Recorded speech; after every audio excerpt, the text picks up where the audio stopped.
Hi, welcome to the Evolutionary Fitness channel, Train, Don't Strain, with me, Mountain Jace. This is the second video in my Concise Foundations of Fitness series. Its aim is to help you climb to the very peak of your fitness potential using my evolutionary techniques. Anyway, time is precious, so let's just jump straight in. The first thing to understand is exactly how energy flows.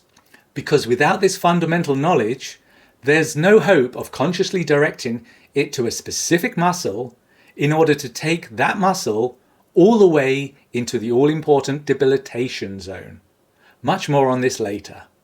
Sad as it is, your body does not want you to train. In fact, it's designed to do the exact opposite. That is to say, to get the greatest amount of work for the least amount of precious resources, by using the body's mass, its bones, and finally by spreading the effort to as many muscles as possible so that none of them ever get too micro-torn. I've done an entire video on this very fact called Gym Training and Competing Are Polar Opposites. But in essence, what this means is that in prehistoric times, when we were being chased by saber-toothed tigers, our bodies wouldn't first check whether it's a calf training day and then only prioritize our flight from danger by exclusively using this small muscle in its full range and into exhaustion and without spreading the workload to other bigger muscle groups.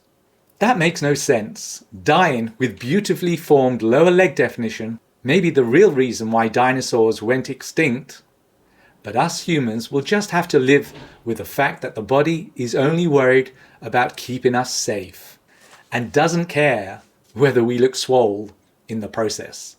So when we're in the gym, we have to actively and continuously override the body's natural self-preservation mechanism by ordering it to direct and maintain energy in one muscle and one muscle only. So here's a simple but insightful question for you. Why do we naturally stand upright with our hands straight down by our sides, as opposed to, say, bending our knees and holding our arms out in front of us? In both cases, our mass hasn't changed, and we exert the same amount of downward force or weight either way. The answer is not by chance and, as I say, very simple. Because it's the most efficient thing from a survival point. That is, it uses the least amount of energy while still being ready to instantly run from danger. Almost all our weight is being borne by our bones, which, once they have been made, require far less real-time resources. And as a consequence, we are barely using our muscles. So, your weight is constant, but there are explicit things you can do to change the matrix between engaging a muscle and simply letting the bone take the strain. When you're doing your workouts, if you allow the body to execute its mandate of self-preservation, you won't be training your muscle fibers deep into the debilitation zone. This is the vital threshold beyond which the body recognizes that great chunks of muscle fibers have been micro-torn through intense activity, and as a result is compelled to build back better. Below this point, all exercise merely gets put into the general maintenance category, which means it is only repaired back to its previous state of fitness. The deeper you understand this foundational principle, the quicker you'll go from getting no lasting benefit from your workout sessions to the Jedi goal of 100%. When you do, you'll immediately be able to see when the effective weight, as far as your muscle is concerned, of the stack you're training with has gone to 0, and hence doing nothing to take you into the debilitation zone. So, let me review why this foundation of fitness is so crucial for your training success.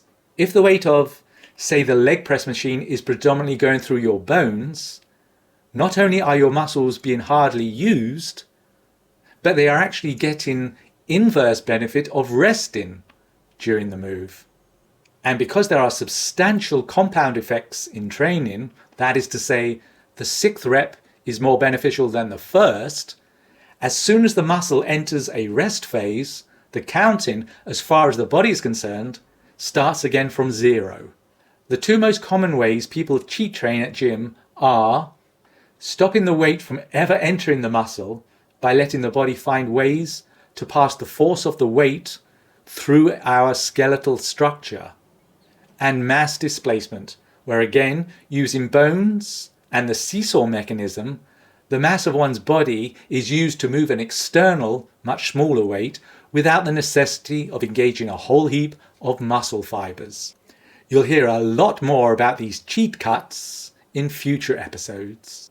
Anyway, see ya on the next Mountain Jace climb to peak fitness.